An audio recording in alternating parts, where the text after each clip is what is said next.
Coming up on this episode of the Village Idiom. Oh, funny. Isn't that the bread calling the ghost a Nazi? Doesn't quite roll off the tongue the same. Dum dum da da. Village Idiom.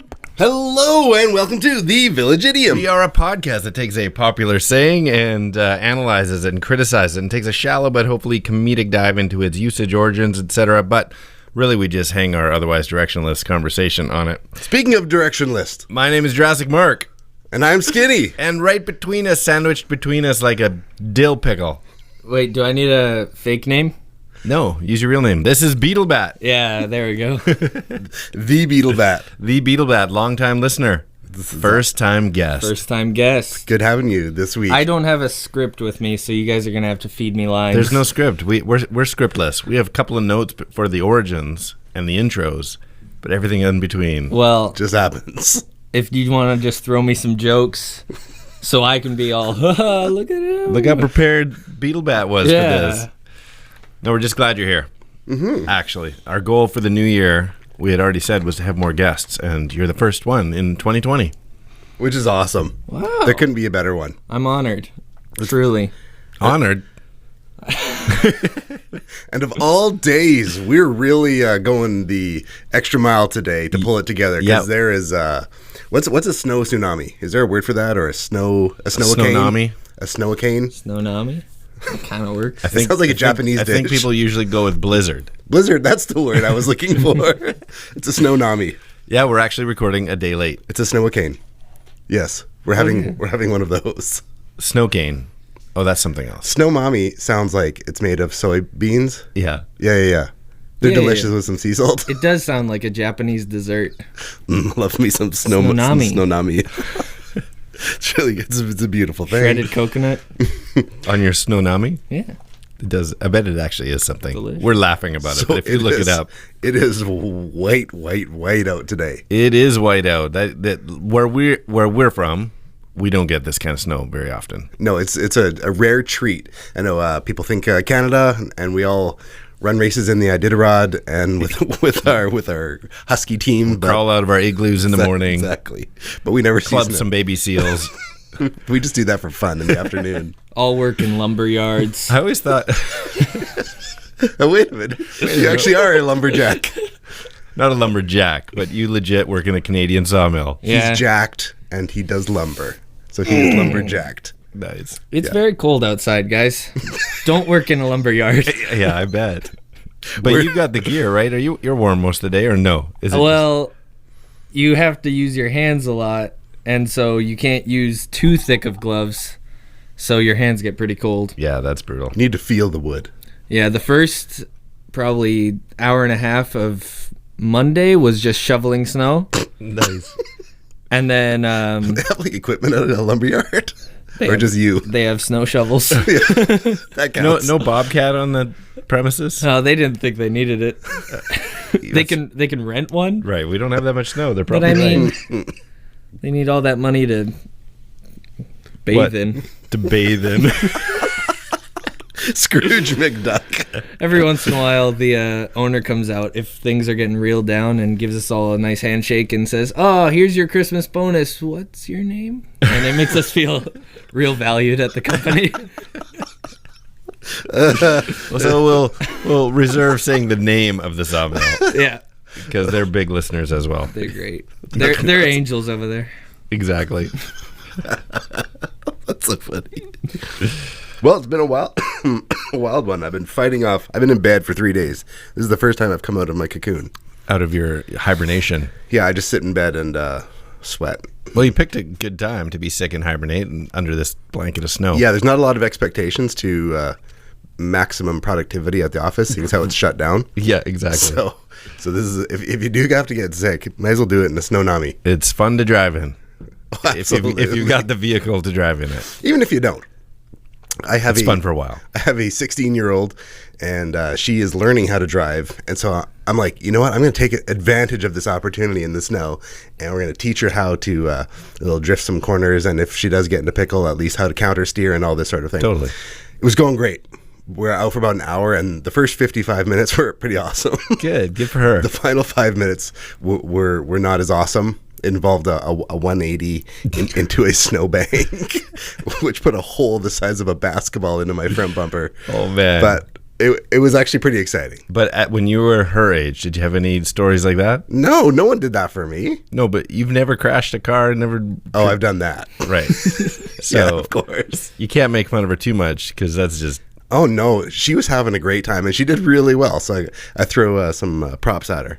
And Good. I look forward to her YouTube research on repairing fiberglass. Yeah, we've all yeah, exactly. We've all been there. You can't give her a hard time because well, let me play a little something. Or not, because I didn't turn up the channel. That's okay. We'll get to it. And now the whole segue has failed and Well, let me set it up one more time. Okay, go. I can't be too hard on it because that would just be like, Something. something involving a color. It's really nice. Really, I just came in and caught this man planting this stuff in my desk. It's obviously some primitive attempt to try to frame me. Frame you. Boy, if that isn't the pot calling the kettle black. There we go. Is that Trading Spaces? That is Trading Places. Trading Places. Trading Spaces is a designing show. Oh, yeah. Dan Aykroyd and Eddie Murphy Yep, that's it. with Jamie Lee Curtis in there. And that is today's idiom. The pot calling the kettle black. That's what I was saying. Don't give her too hard of a time. Yeah, I've had my own mess up, so Wait. she's doing great. Is that why you guys brought me on here? Yeah, it's first time if we're going to deal with color that we brought in a person of color. That's awesome. So you don't even think about it. It's more of a shade, a person of shade. It's almost there. We don't mean to throw shade at you, but You're a quarter Trinidadian. A quarter Trinidadian. Yeah. who's your Trinidadian? Except it's not from him. Your Trinidadian doesn't come from your daddian. Nope. It comes from your mummian. Yep. It's funny that it can. When I was doing some research on it, taking a peek into things, it was like, are we allowed to still use this idiom? This came up. I'm gonna cover why it's okay, but like, yeah, it was one of those things. Is it okay because you're dealing with a color? Right. But it's just about a pot. Is it not? Well, it's fair enough for me to say with all my privilege. That's why we brought you on. It's okay to say this, to do this idiom today, right? I give you permission. Okay. Well, there it is, folks. There we go. Anyway, you're The free to go quarter- now. 1/4 of me. We can talk about it a quarter Yeah. of the time. Which, if it would be equally amusing if it was wrapped into like, well, aren't you the snowstorm calling the Wonderbread white? Well, I did hear someone say if you talked about it now, you could say, well, isn't that the pot calling the kettle silver? Sure. Like, it's just that they're Aren't the you same. the Snownami calling? Well, there's a funny, in terms of like things that are uber white. What do you think of? Me. That hoodie? Snow. Snow. You can use that one. You're Salt. white as a Angel. Rice. White as rice. Like white on rice. like white on rice. This is the same thing. Well, it's not the same Wedding meaning, dress. but white is a wedding dress. See, A white wedding, yeah. beautiful. And a White privilege. White Walker. White Walker? White Walker. Yep. White Walker. Wait, White Walkers aren't even that white, though. Aren't they like blue? I don't know. Is that like translucent? Is this a Game of Thrones thing? Yeah. I don't know. I don't know White We don't watch Walkers. that Is that nonsense. Star Wars, Game of Thrones, Aren't or they Harry bluish? Potter? They're bluish and they got spiky heads And blue eyes. and blue eyes. That's for sure. So, but isn't White and blue-eyed? They're Nazis. White is a Nazi. That classic phrase. isn't that the bread calling the ghost white? Oh, funny. Isn't that the bread calling the ghost a Nazi? Doesn't quite roll off the tongue the same. No, but it could get us in more trouble. Probably. Yeah. But it's so you can insert whatever it is the same as. Well, we should probably have some sort of segue to talk about where this actually comes from. I'm just pointed in all my cues today. Where'd they go? Where'd they go? No one can know. I turned around and looked behind. Those words came from another mind. Origins.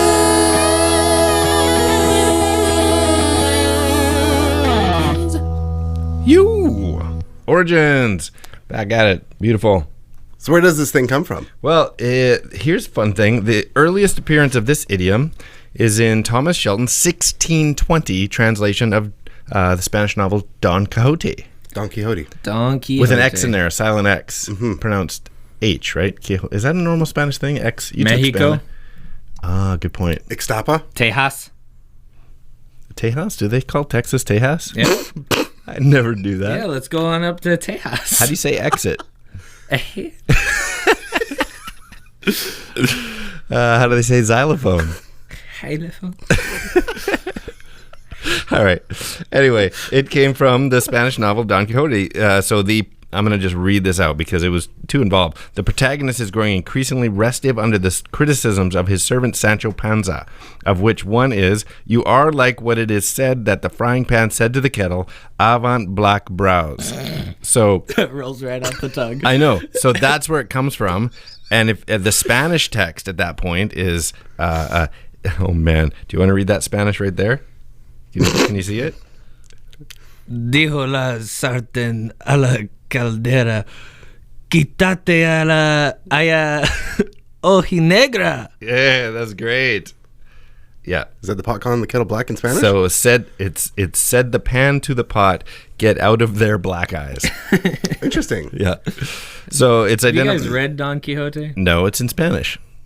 There's translated versions. It's in Spanish. Have you read it? No, I've been wanting to. Apparently, it's like breaks a fourth wall a lot. Oh, and really? Like, there's parts in it where it's like, well, it's all leading up to this great fight or something, and then all of a sudden, I don't remember what happens in this part. Anyway, moving on. Really? It's stuff like that, and it's said to be like one of the earliest, like, well, there's like soliloquies and like Shakespeare and stuff, but like where it's actually to the reader. And yeah, stuff happened here, but I don't know. I'm just writing this. Wow, really? Yeah. That sounds great. like my staff report. Stuff happened I'll here. just- I don't yeah. know. Whatever. I remember seeing there was a documentary on the making of a movie about the book and just the challenges that over the years that nobody has accomplished this right. It's probably because of that. And I'm pretty sure like Monty Python writers were involved in trying to pull it off and like just tons of money, and it went nowhere. He lanced the windmill. Is this the same guy? Don Quixote? Yeah, isn't he the guy who Sounds like mini golf again. like where on his horse like jousted a windmill? The 8th hole, you got to lance the windmill.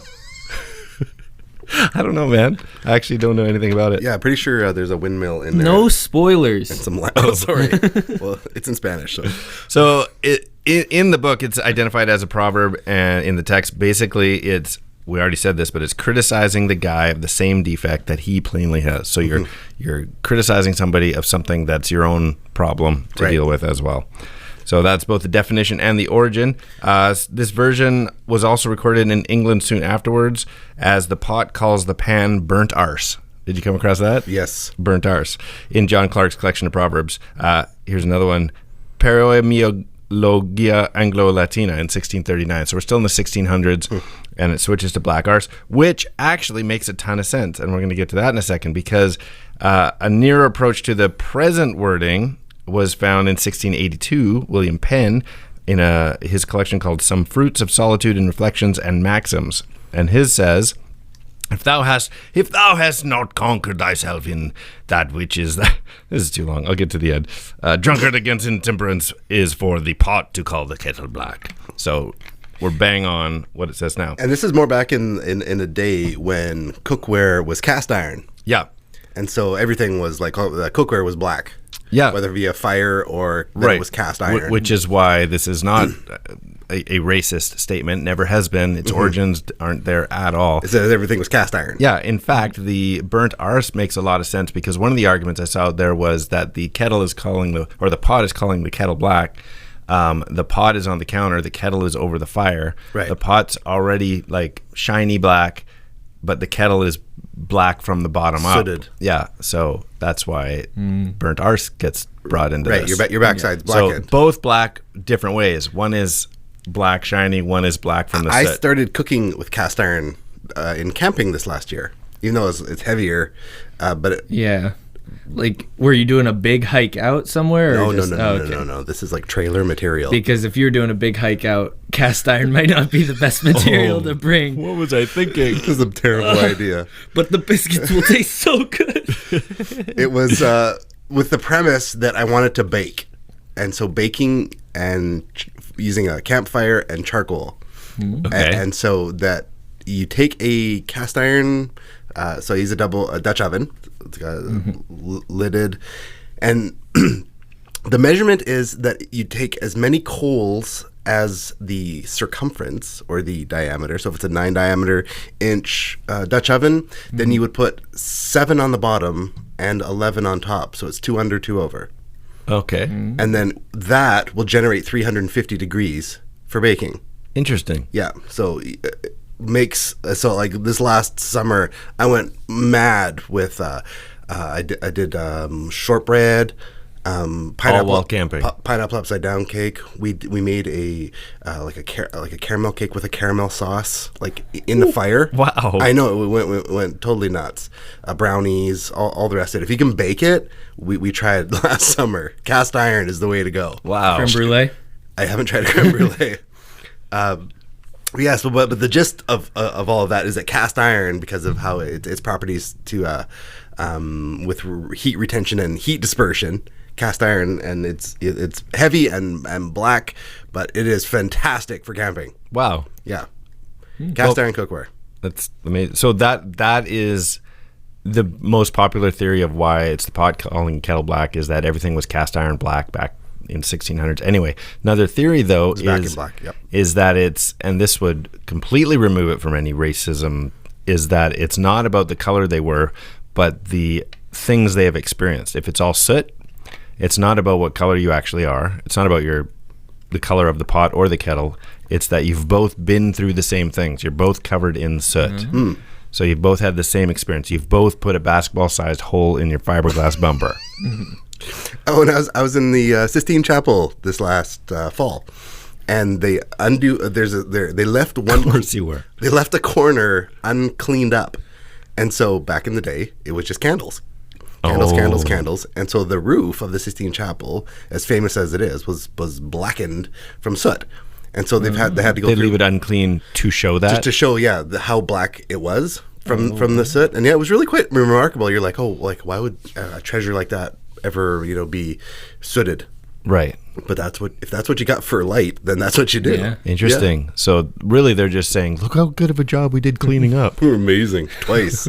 We made this and we cleaned it. And we cleaned it. So nobody can complain if it's a little dusty. Well, look at that corner. You could have that.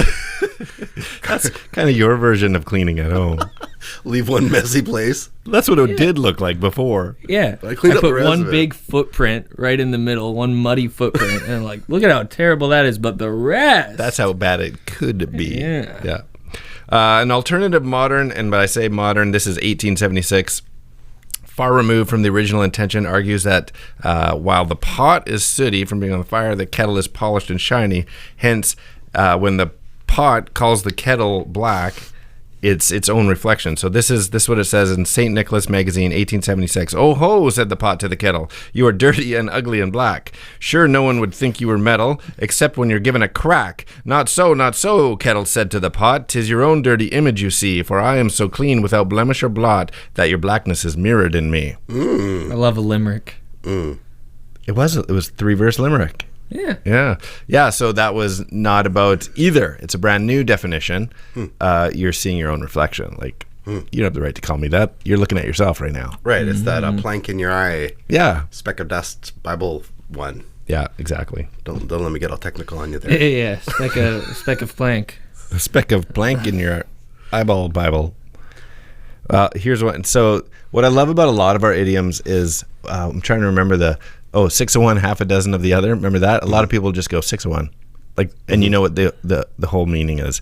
And that happens with this one a lot too, like in this little scene here. Hello, Kettle. This is Monica. You're black. It's like you know exactly Little what friends. they mean. Yeah, for friends. You know exactly. We do, what they mean. or people just say pot kettle. Oh, really? Pot kettle. Oh, yeah, that makes sense. Really? Yeah. That totally makes sense. None of my friends do anyway. Yeah. All the time. It's like embarrassing almost. If somebody said that to me, I would not know what they're Pot talking kettle. about. Pot kettle. What? Are you hungry? Pot kettle. Okay. Pot kettle. Don Quixote? Pot.Calling? But we all have things that drive us nuts about a person that actually we don't like about ourselves. Yeah, totally. Yeah. Whether it could be as simple as, don't cut me off. You always interrupt me when I'm talking. Yeah, it could be that, or You jerk. Then you're like, oh, wait a minute, I do that all the time. Bugs me how good looking you guys are. yeah. That was, sometimes it's all Maddens about me how you all the actually are. time. It's like makes you so irritated. You guys are so good looking. Fit. Oh, so good. So yeah, that is the origins. That's a few examples, and my background, my research doesn't get any more modern than 1876, other than playing a clip of Friends. There's a further away one that can be loosely tied in from Aesop's Fable. Oh, really? Did you come across this? No. It's the snake and the crab. The gist is that the mother, I can just read it through, concerning a mother crab and its young, where the mother tells the child to walk straight, and it asks in return, demonstrate how it's done. So the child is talking to the mom crab. It's like the mom saying, you need to walk straight. And so the child crab is like, show me how to do it. Because crabs walk sideways. Because crabs walk sideways. Or practice what you preach, basically. It's that. Your same faultedness. I love a good fable. Yeah. I like the word fable. Aesop. That's a better word. Aesop? Aesop? Fable's a delicious restaurant downtown. Is it really? It's called Farm to Table? Farm to Table. And they call it Fable? It's called Fable, yeah. Huh, that makes sense. Yeah, it's a gooder. They have pots and kettles in there? Probably. It's a restaurant. I was trying to come up with some joke or something with like, because they still call the Salvation Army kettle outside at Christmas time, where you drop your money in. Yeah. The Salvation Army kettle. I'm like, I was trying to come up with some. I got nothing. So really, I shouldn't have brought it up now because there's no joke. Well, in Vancouver, there could be some pot calling a kettle black thing. There's something here. Pot and kettle. There's pot and kettle. And a black Santa. Well, at least a kettle pot from the Sally Ann. Yeah. Yeah, there was something there. It needs Is it a kettle work. pot? Did you just call it? That's combining everything. Is it a kettle pot? Can a kettle be a pot? Sure. Can a pot be a kettle? I love that I'm here in person to hear all this time. You know? Hear all the missed jokes, all the... oh, man, there could have been the blank something stares, there. The tapping on the watch, like... What are you stretching out? Is there a joke there? No. Yeah, there could have been. No joke. It's true. Well, we let's jump into Riddle Link. Sure. I want to.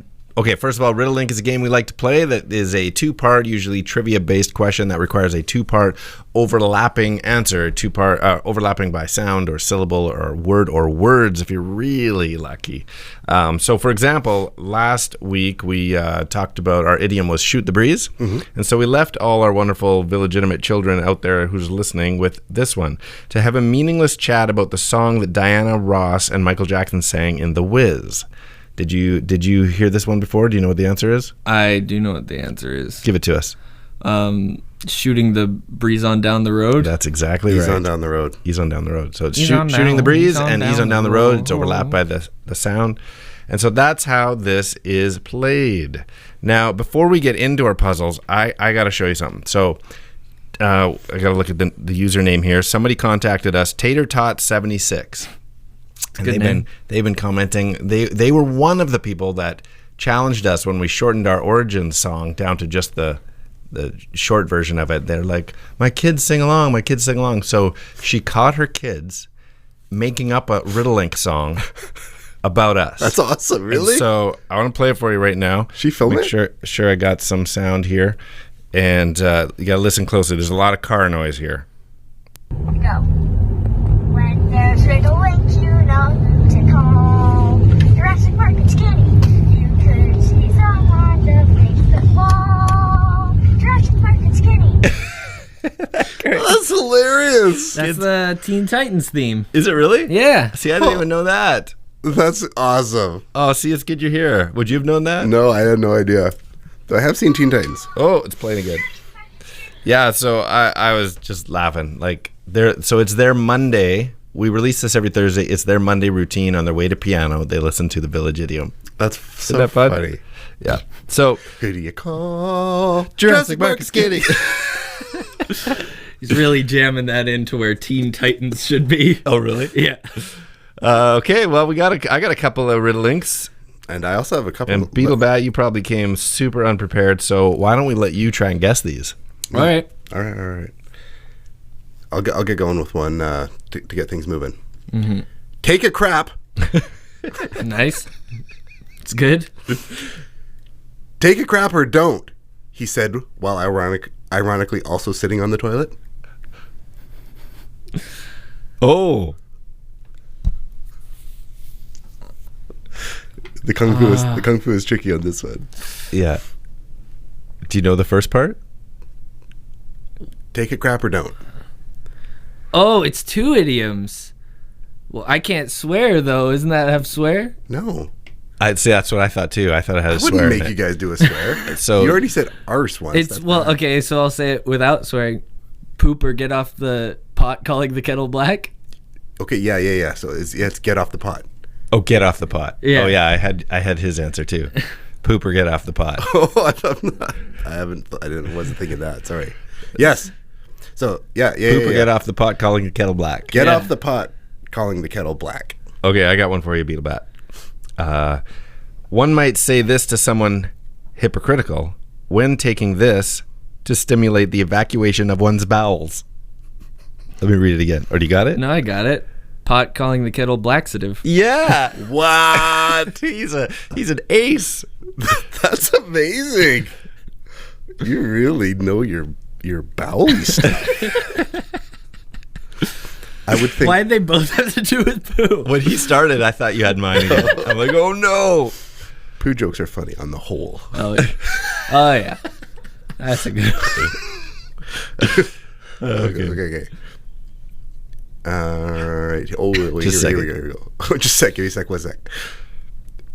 What you said also applies to you, Mr. Trudeau, who was dressed up in Arabic costume. Oh. Pot calling the kettle blackface. There you go. Little Canadian recent, what's the word I'm looking for? Controversy. Yeah, our prime minister. There you go. Yeah, I got one more. Beetlebat, do not answer this because we're going to leave this for all the illegitimate children out there. But before we get to that, thank you for being here. Mm-hmm. Like, super fun. And would love to have you again. In fact, got you your very own Village Idiom t-shirt. Wow. For being a guest on the show. That's a 2XL. We'll try and find you a better size. No, this is the kind of t-shirts I wear. You want double XL? Yes. All right. Well, anybody... We'll get you a medium.